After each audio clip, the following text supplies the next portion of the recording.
오늘 하세나 본문은 호세아 14장 4절에서 9절까지의 말씀입니다. 내가 그들의 반역하는 병을 고쳐주고 기꺼이 그들을 사랑하겠다. 그들에게 품었던 나의 분노가 이제는 다 풀렸다. 내가 이스라엘 위에 이슬처럼 내릴 것이니 이스라엘이 나리꽃처럼 피고 레바논의 백향목처럼 뿌리를 내릴 것이다. 그 나무에서 가지들이 새로 뻗고 올리브 나무처럼 아름다워지고 레바논의 백향목처럼 향기롭게 될 것이다. 그들이 다시 내 그늘 밑에 살면서 농사를 지어서 곡식을 거둘 것이다. 포도나무처럼 꽃이 피고 레바논의 포도주처럼 유명해질 것이다. 에브라임이 고백할 것이다. 나는 이제 우상들과 아무 상관이 없습니다. 그러면 나는 그에게 응답할 것이다. 내가 너를 지켜주마. 나는 무성한 잣나무와 같으니 너는 필요한 생명의 열매를 나에게서 언제나 얻을 수 있을 것이다. 지혜로운 사람은 여기에 쓴 것을 깨달아라. 총명한 사람은 이것을 마음에 새겨라. 주님의 길은 올바르다. 의로운 백성은 그 길을 따라 살아가지만 죄인은 비틀거리며 넘어질 것이다. 오늘은 호세아를 살펴보는 마지막 날인데 오늘 본문을 통해서 우리에게 큰 은혜가 있기를 소망합니다. 저는 오늘 4절의 시작이 정말 좋습니다. 4절은 이렇게 시작합니다. 내가 그들의 반역하는 병을 고쳐주고 기꺼이 그들을 사랑하겠다. 우리는 지금까지 우리의 힘으로 하나님께 돌아간 것이라고 생각을 했고 우리의 능력으로 하나님과의 화해를 이루었다라고 생각했지만 그렇지 않았습니다. 반드시 반역하는 병을 고쳐주시는 하나님의 능동과 기꺼이 그들을 사랑하겠다라고 결심하신 하나님의 열심이 보이지 않는 곳에서부터 역사하고 있었던 것입니다. 때로는 제 마음밭이 잘 경작되어 제 실수를 인정하고 하나님께 제 무너진 마음을 가지고 나아간 적도 있겠지만 때로는 제 마음이 너무 강팍하고 완악하여 제 잘못을 제대로 보지도 못한 채 하나님께 나아가지 못한 범죄를 지을 때도 얼마나 많았겠습니까?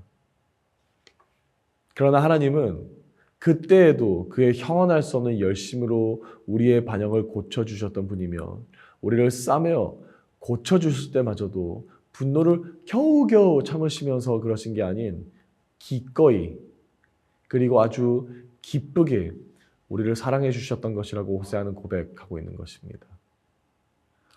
여러분, 이 얼마나 놀라운 은혜입니까? 우리 하나님은 내가 미쁘지 못할지라도 이랑 미쁘셨던 분이셨으며 내가 사랑하지 못할 때라도 그의 위대한 열심으로 말미암아 우리를 기쁘게 사랑하시기를 결단하셨던 분이셨습니다. 이분이 바로 우리가 모시는 여호와 하나님이십니다. 그리고 그렇게 우리를 돌아오도록 초청하신 하나님은 마침내 그의 백성이 돌아오게 될 때 진심으로 즐거워하셨던 분이십니다. 그들은 레바논의 백향목처럼 뿌리를 내리게 되며 레바논의 포도주처럼 유명해질 것이다 라고 선포했습니다. 레바논은 성경에서 풍요의 의미를 가지고 있습니다. 신명기 3장 25절을 보면 모세가 약속의 땅을 바라보며 레바논 지역을 포함한 가나안 땅을 하나님께서 그들에게 주시기를 간절히 기도하는 장면이 나오는데 이는 레바논은 그 자체로 축복받고 아름다운 땅이었기 때문에 그렇습니다. 그리고 이 구절을 시작으로 성경은 지속적으로 레바논을 언급하며 이를 축복과 풍요의 상징으로도 사용하는데 특별히 레바논의 백향목과 포도주가 그 중에서도 참 유명했습니다. 레바논의 백향목은 강한 내구성과 아름다움으로 고대시대의 건축과 조각에 많이 사용되었으며 솔로몬 왕은 예루살렘 성전과 왕궁을 건축할 때 레바논의 백향목을 사용하기도 했으며 다윗 왕도 그의 왕궁에 사용했다라고까지 전해지고 있는데 부와 권위 그리고 영석성을 상징했기에 정교적으로나 그리고 상징적으로도 가치가 대단했다라고 보여집니다. 더불어 레바논은 풍부한 자연 조건 때문에 질 좋은 포도가 자라는 곳으로 레바논의 포도주는 향기롭고 맛이 좋아 늘 성경의 비유나 상징으로도 등장합니다. 특히 사랑의 노래였던 아가서에서 레바논의 포도주는 사랑의 풍성함과 기쁨을 나타내는 상징으로 사용되었던 것입니다. 하나님은 바로 이런 축복의 상징들을 오늘 호세아서에서 비유로 사용하셨던 것이며 이스라엘이 얼마나 하나님 당신에게 기쁨이 되고 즐거움이 되는지를 표현하기 원하셨던 것입니다. 또한 8절은 이렇게 말씀합니다. 에브라임의 말이 내가 다시 우상과 무슨 상관이 있으리요? 내가 그를 돌아보아 대답하기를 나는 푸른 잣나무 같으니 내가 나로 말미암아 이 열매를 얻으리라 하리라. 8절에 돌아보아와 대답하기를에 사용되는 히브리어 낱말의 발음은 당시 가나안 지역의 다산의 여신 아낫과 아세라의 발음과 비슷합니다. 이는 호세아가 사용한 일종의 언어 유인인데 지금까지 에브라임이 의지한 신들이 아낫과 아세라였다면 이제 하나님께서 친히 그들의 아낫과 아세라가 되어줄 것을 다시는 에브라임이 그들을 의지할 필요가 없을 것이라는 부분을 표현하고자 했던 것입니다.